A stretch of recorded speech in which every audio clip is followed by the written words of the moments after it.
ओम श्री शिवाय नमस्तुभ्यम। जय श्री कृष्णा, राधे राधे। प्रिय भक्तजनों, आज सावन मास महात्म्य में 10वां अध्याय को बड़े ही प्रसन्नता पूर्वक श्रवण करेंगे।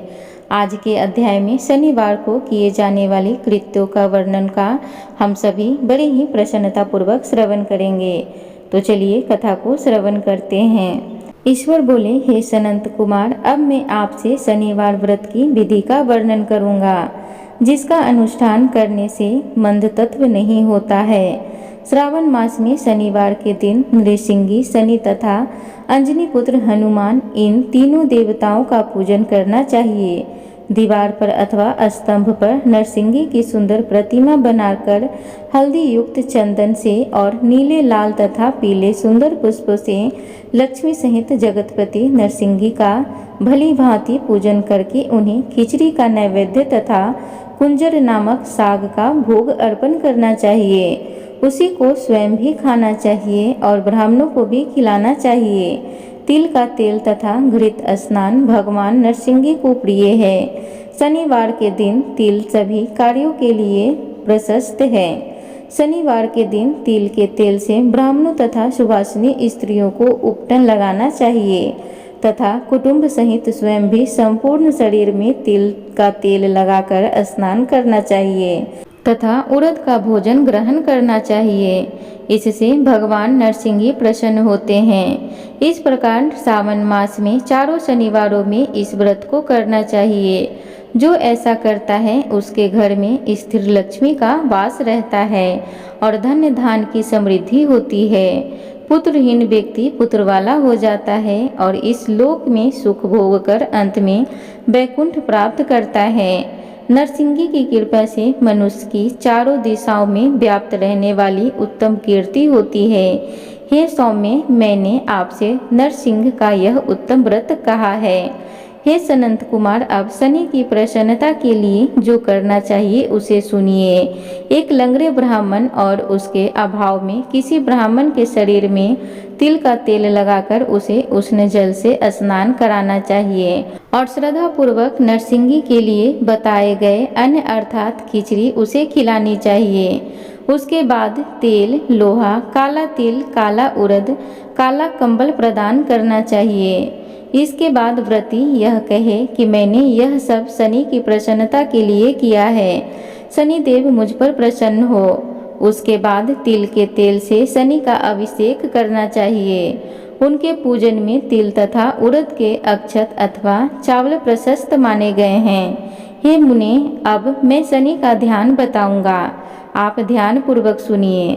शनि देव कृष्ण वर्ण वाले हैं, मंद गति वाले हैं, कश्यप गोत्र वाले हैं, सौराष्ट्र देश में पैदा हुए हैं, सूर्य पुत्र हैं, वर देने वाले हैं, दंड के समान आकार वाले मंडल में स्थित है, इंद्र नील मणि तुल्य कांति वाले हैं, हाथों में धनुष बाण त्रिशूल धारण किए हुए हैं, गिद्ध पर आरूढ़ हैं, यम इनके अधिदेवता हैं, ब्रह्मा इनके प्रत्यधिदेवता हैं। ये कस्तूरी अगुरु का गंध तथा गुगुल का धूप ग्रहण करते हैं। इन्हें खिचड़ी प्रिय है। इस प्रकार ध्यान की विधि कही गई है।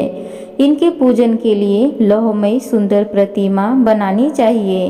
हे द्विज श्रेष्ठ, इनके निमित्त की गई पूजा में कृष्ण अर्थात काली वस्तु का दान करना चाहिए। ब्राह्मण को काले रंग के 2 वस्त्र देने चाहिए और काले बछड़े सहित काली गौ प्रदान करनी चाहिए। विधि पूर्वक पूजा करके इस प्रकार प्रार्थना तथा स्तुति करनी चाहिए। आराधना से संतुष्ट होकर जिन्होंने नष्ट राज्य वाले राजा नील को उनका महान राज्य पुनः प्रदान करा दिया, वे शनिदेव मुझ पर प्रसन्न हो। नील अंजन के समान वर्ण वाले, मंद गति से चलने वाले और छाया देवी तथा सूर्य से उत्पन्न होने वाले उन शनैश्वर को मेरा नमस्कार है। मंडल के कोनों में स्थित आपको नमस्कार है। पिंगल नाम वाले आप शनि को नमस्कार है। हे देवेश, मुझ दीन तथा शरणागत पर कृपा कीजिए। इस प्रकार स्तुति के द्वारा प्रार्थना करके बार बार प्रणाम करना चाहिए। तीन वर्णों ब्राह्मण, क्षत्रिय, वैश्य के लिए शनि के पूजन में शनयो देवी इस वैदिक मंत्र का प्रयोग बताया गया है और शूद्रों के लिए पूजन में नाम मंत्र का प्रयोग बताया गया है।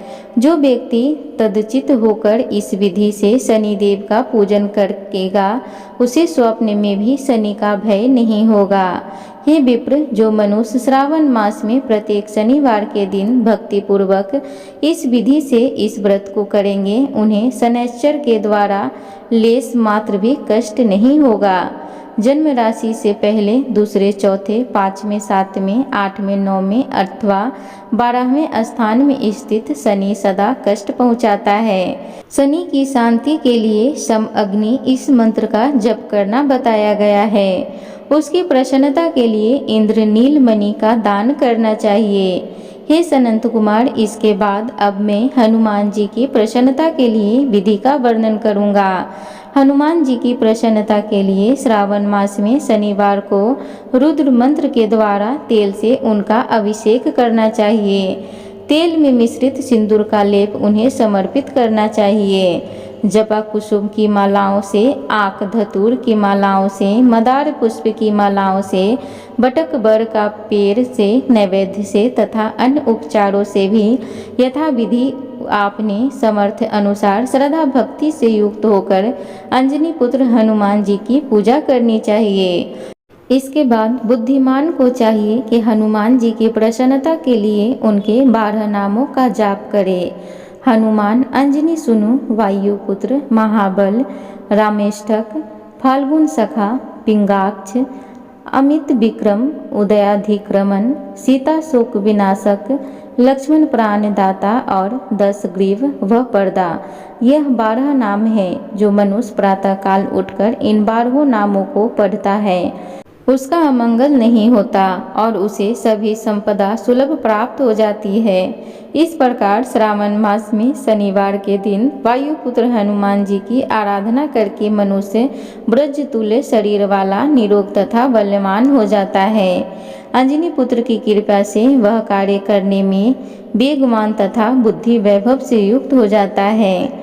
उसके बाद शत्रु नष्ट हो जाते हैं, मित्रों की वृद्धि होती है, वह वीरशाली तथा कीर्तिमान हो जाता है। यदि साधक हनुमान जी के मंदिर में हनुमान कवच का पाठ करे तो वह अनिमा आदि 8 सिद्धियों का स्वामित्व प्राप्त कर लेता है और यक्ष, राक्षस तथा बेताल उसे देखते ही कंपित तथा भयभीत होकर वेगपूर्वक 10 दिशाओं में भाग जाते हैं। हे सत्तम, शनिवार के दिन पीपल के वृक्ष का आलिंगन तथा पूजन करना चाहिए। शनिवार को छोड़कर अन्य किसी दिन पीपल का स्पर्श भी नहीं करना चाहिए। शनिवार के दिन उसका आलिंगन सभी संपदाओं को प्राप्त कराने वाला होता है। प्रत्येक मास में 7 वारों में पीपल का पूजन फलदायक है, किंतु श्रावण मास में यह पूजन अधिक फलदायक है। तो प्रिय श्रोतागण, इस प्रकार श्री स्कंद पुराण के अंतर्गत ईश्वर सनंत कुमार संवाद में श्रावण मास महात्म्य में शनिवार, नरसिंगी, हनुमान पूजित आदि शनैश्चर कृत कथन नामक 10वां अध्याय पूर्ण हुआ। उम्मीद करूंगी आज की कथा आप सभी को अच्छी लगी हो, तो कृपया चैनल को सब्सक्राइब जरूर करें, वीडियो को लाइक भी करें। धन्यवाद।